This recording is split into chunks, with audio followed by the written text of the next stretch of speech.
नमस्कार, मैं हूं श्यामगिरी। आप देख रहे हैं हमारा चैनल मुद्दा भारत का यानी मुद्दा आपका।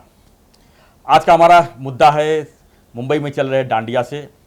जी हाँ, डांडिया के जो चल रहा है मुंबई में, उसमें एक समाज को जो है बैन लगाया जा रहा है, यानी उनको आने से मना किया जा रहा है, मारपीट हो रही है। इस विषय पर हम चर्चा करेंगे हमारे सहयोगी अनिल थत्ते जी से कि आखिर में ये जो डांडिया के नाम पर जो चल रहा है क्या सही है, क्या दूसरे समाज को आना अलाउड नहीं होना चाहिए, क्योंकि ये मामला जो है लव जिहाद से जोड़ा जा रहा है।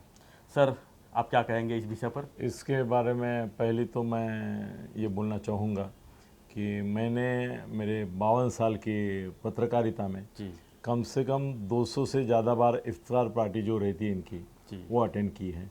मतलब मेरे जो मुस्लिम मित्र हैं या अलग अलग पार्टियों के जो नेता हैं वो भी इफ्तार पार्टी रखते हैं और उसमें पत्रकारों को भी बुलाते हैं, नेताओं को बुलाते हैं। ऐसा उसमें हिंदू मुस्लिम सिख ईसाई ऐसा कुछ होता नहीं है, जी सबको बुलाते हैं और सब बड़े प्यार से उसमें शरीक होते हैं। दूसरी बात ये मैंने आज तक अनुभव किया है कि ईद के समय हम भी अभिनंदन या शुभेच्छा देते हैं हमारे मुस्लिम मित्र जो हैं उनको। और ऐसा भी है कि हमारे दिवाली में सर, दिवाली के जो गिफ्ट आते हैं मुझे, उसमें सबसे देखने लायक और अट्रैक्टिव गिफ्ट जो है वो मेरे मुस्लिम फ्रेंड्स जो हैं उनसे आते हैं। तो वो भी हमारे दिवाली में शरीक होते हैं और हम, हमारे मुस्लिम भाई, हमारे हिंदू भाई, सब हम जो है वो जब अपना क्रिसमस होता है तो उसमें भी शरीक होते हैं। यानी हिंदू मुस्लिम भाई भाई। हाँ, मतलब हमारे में ऐसा एक भाईचारा का संबंध है। हमारे त्यौहार सिर्फ हमारे हिंदुओं के हैं ऐसा भी हम कभी मानते नहीं हैं और सब शरीक होते हैं उसमें। मैं जैसे इफ्तार पार्टी का बोला, क्रिसमस में सर 25 तारीख को और 31 तारीख के 31 दिसंबर तो मेला ही है, उसमें शरीक होना अलग बात है और सर, हमने 25 में हमने होना कवरेज अलग है। किया है, कुछ लोग गणपति भी बिठाने लगे हैं, मुस्लिम लोग। हाँ वो सर बिल्कुल बिल्कुल, और उसके लिए किसी ने हरकत भी नहीं लिया है या ऑब्जेक्शन नहीं लिया है।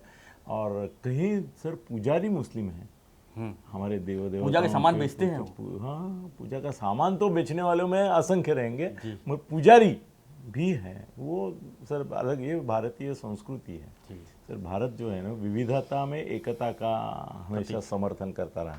अभी मैं एक फ़र्क आपके ध्यान में लाना चाहता हूँ कि कैसे है ना कि नवरात्र की देवी का आगमन जो है और नवरात्र की देवी का एक पीठ के ऊपर स्थापना करना, ये धार्मिक विधि है। और गरबा जो है मैं उसको धार्मिक विधि मानता नहीं हूँ। जी वो असल में सांस्कृतिक एक समारोह है। जैसे सर 25 तारीख को हम लोग जो यीशु ख्रिस्त का ये मनाते हैं वो एक धार्मिक विधि है, पर 31 दिसंबर हम जिस तरह से मनाते हैं वो एक समारोह है। वो कोई धार्मिकता से उसका दूर दूर से मैं संबंध नहीं देखता हूँ सर। ये गरबा डांस जो होता है वो मेरे ख्याल से धार्मिक नहीं है, वो सांस्कृतिक है। जी सांस्कृतिक अभी वो एक सांस्कृतिक कार्यक्रम माना मेला जाता है, जी तो सांस्कृतिक मेले में सबका स्वागत होना चाहिए। फिर क्यों नहीं हो रहा है? मैंने, आपने जिस घटना का जिक्र किया तो उसमें कैसा था कि वो मुस्लिम लड़कों ने जो मार खाया ना, उसी प्रकार का मार फटके दूसरे भी कुछ लड़कों ने खाए हैं। अभी अभी टीवी पे एक 15 मिनट पहले मैं देख रहा था, वो लड़के मुस्लिम नहीं थे, फिर भी उनको फटके पड़ रहे थे, लोग मार रहे थे। क्यों? क्यों सर? मोबाइल के ऊपर वो लड़कियों के फोटो निकाल रहे थे और वो जो जिसको अभी पकड़ के झापड़ मारा है उसके मोबाइल से 250 लड़कियों के फोटो निकले। और कैसे वो नाचने में मगन रहती है लड़कियां, तो उनको इतना ये नहीं रहता है कि भाई मैं किस एंगल से नाच रही हूँ, किस तरह से नाच रही हूँ, मैं मगन रहते हूँ, वो गोपिका के भूमिका में रहती हैं। तो ये लोग क्या करते हैं, उनके गलत एंगल से फ़ोटो लेते हैं। वो एक बेभान होके जब नाचती है तो उनके गलत एंगल से गलत उसमें शरीर छेड़खानी का भी मामला आता है सामने। छेड़खानी का आता है सर। छेड़खानी का मामला और एक अलग चीज़ है, क्योंकि क्या है ना, मैं मेरा निरीक्षण आपको बताऊं कि सर छेड़खानी करने वाले लड़के अपने ही होते हैं, क्योंकि इतना पास में जाके छेड़खानी करना। और ये देखो जितने भी मुसलमान तो नहीं करेंगे। अननोन लोग पास में नहीं जाते सर, वो लड़कियां भी अपनी सावध होती हैं, उनका एक ग्रुप होता है सर। मैं अभी क्या बोलूँ, मैं 200-500 बार ये गरबा डांस ये वो सब देखा हूँ, अटेंड किया हूँ, पर शरीक हुआ हूँ। और कैसे है ना, वो ग्रुप ग्रुप में ज़्यादा करके चलता है। वो उनके 10 20 15 20 जो लोग रहते हैं उनमें ही चलता है। और कभी कभी सब घूमते, मगर ऐसा छेड़खानी करने के लिए एक भी जाएगा और लड़की ने जरा भी आवाज़ उठे कि क्या चल रहा है, सब उसके ऊपर टूट पड़ेंगे, इसलिए वो हिम्मत नहीं करते। मगर ये फ़ोटो निकालने, क्या फ़ोटो निकालना तो अलाउड है, हम निकाल रहे फ़ोटो, वो जो एक तरीका रहता है उसका मिसयूज़ वो लिबर्टी जो है करते हैं। दूसरे ऐसा होता है कि लड़के सर सभी फ़ोटो निकालते हैं, वो तो एक गरबा डांस का ये है वीकनेस, तो फ़ोटो निकालते रहते हैं, बड़े बड़े लोग भी निकालते रहते हैं, साले बड़े बूढ़े भी निकालते रहते हैं, शौक से, शौकीन रहते हैं, अम्बट शौकीन बोलते हम तो उनको। मगर ये मुस्लिम लड़कों ने जब किया तो उनको एक अलग एंगल से देखा गया कि हमारी हिंदू लड़कियों के बारे में ये, सर देखो विनय भंग जो है सिर्फ हाथ लगाने से नहीं होता है, वो आँखों से भी किया जा सकता है। आँख किस तरह से, आप किसी बुरी नज़र बोलते हैं हम, बुरी नज़र, तो इनकी नज़र में बुराई है अगर, तो उनको फटके ज़रूर मिलेंगे। वो हिंदू लड़कों को भी मिल रहे हैं कई जगह, तो ऐसा नहीं है। मगर फिर भी मैं इसका समर्थन नहीं करूँगा कि मुसलमानों को प्रवेश ही नहीं दिया जाए। भाई हमारे दोस्तों में कितने अच्छे लड़के हैं, मुस्लिम लड़के हैं, तो लव जिहाद की भावना और लव जिहाद का विषय है ना, वो अलग है। और ये मुस्लिम तरुणों को, मगर वो अगर छेड़खानी करते हैं, वो अगर बुरी नज़र से देखते हैं, वो जो मोबाइल में वीडियो उतार रहे हैं उसमें कुछ सस्पिशियस है, तो उनको पकड़ के पुलिस के हाथ में दिया ना, तो पुलिस के पास इसके लिए कोई कानून नहीं है। तो फोटो मोबाइल, सारे हज़ारों लोग मोबाइल निकाल रहे हैं, उसमें हम भी निकाल रहे हैं, ऐसा बोल के वो छूटेंगे। जब 2-4 फटके पड़ेंगे तो अगली बार थोड़ा सोचेंगे।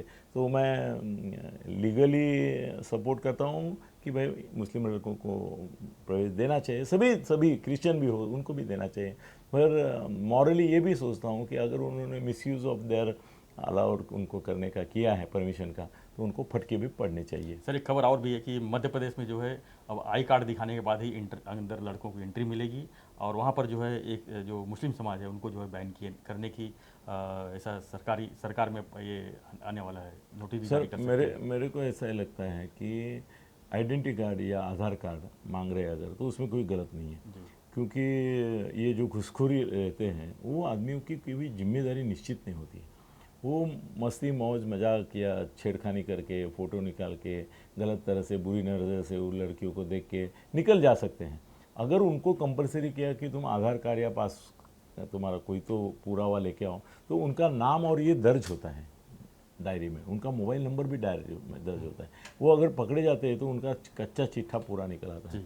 अभी दूसरी बात, आप जो मध्य प्रदेश में बैन आने की कर रहे हैं, सर बैन ऐसा नहीं आएगा, क्योंकि फिर अगर हमने नवरात्रों में बैन किया तो इफ्तार पार्टी में वो बैन करेंगे, ऐसा नहीं होगा, ऐसा नहीं होगा, ऐसा कोई बैन नहीं आएगा। हाँ ये जरूर होगा कि आधार कार्ड दे दो सर, वो हम तो अभी किधर भी जाते हैं तो आधार कार्ड और पैन कार्ड तो कंपलसरी है, तो इधर किया तो कोई बात सर, हम किसी भी पब्लिक प्लेस में आज जाते हैं, आप ये बात कर रहे हैं, मैं तो अमेरिका में वो स्वतंत्र देवता का जो बड़ा स्टैचू है वहाँ गया था सर, मेरे को पासपोर्ट दिखाए बगैर अंदर नहीं छोड़ा उन्होंने, दिखाना ही पड़ता है। फॉरेन सर मैं म्यूजियम्स में जितने गया हूँ हर एक जगह मुझे पासपोर्ट दिखाना पड़ा है, तो ये कोई ऑब्जेक्शनेबल चीज़ नहीं है कि आप आधार कार्ड या आपका पैन कार्ड दिखाओ, मगर बैन होगा नहीं, ये भी मेरी खातरी है। एक चीज़ और है इसमें कि इसको लव जिहाद से भी जोड़ के देखा जा रहा है, ये कहाँ तक सही है? सर ऐसा है कि लव जिहाद के लिए ये प्रक्रिया जो होती है सर, वो एक क्षण में नहीं होती है, 1 मिनट में नहीं होती, आधा पौना 1 घंटे में, हाँ परिचय हो सकता है। मगर सर क्या है ना, एक बात आप ध्यान रखिए कि मुस्लिम समाज का मैं साहस का दाद भी देना चाहूँगा, और उनके साहस के बारे में मैं अपना एक अभिप्राय भी व्यक्त करना चाहूँगा। सर एक विशिष्ट प्रकार की दाढ़ी मुस्लिम समाज के तरुण रखते हैं, अभी हमारे भी हिंदू कुछ हैं वो उस प्रकार की थोड़ी सी कॉपी, देखो एक मराठा शाही में भी उसी प्रकार की दाढ़ी थी, क्योंकि वो भी उस जमाने का वो संस्कार थे। हाँ मगर ये मुस्लिम दाढ़ी का एक नमूना है विशिष्ट, तो वो दाढ़ी होते हुए वो जाते हैं सब जगह, उनको कॉन्फिडेंस है कि ये दाढ़ी की वजह से मुझे कोई रोकेगा नहीं, ये दाढ़ी की वजह से मुझे टोकेगा भी नहीं कोई, इसके लिए वो जाते हैं वहाँ पे। तो सर लोग हैं ना चौकन्ना रहते हैं, ये दाढ़ी वाला दिखाई दिया तो संयोजक से लेके वो सर ये लड़कियां आती हैं ना, उसमें से एक 10-20% अकेली आती हैं, सर 70-80% तो उनके माँ बाप, भाई, मैत्रीण, मित्र वो सब आते हैं। सर वो चौकन्ने रहते हैं। अगर कोई ये दाढ़ी वाला गलत तरीके से कोई इसी को पटाने की कोशिश कर रहा है लव जिहाद के लिए, इसके लिए, तो वो सब जागरूक रहते हैं। वो तुरंत बोलते हैं थोड़ा बाजूला कर, चाल चाल चाल चाल, क्या चाल रहा है।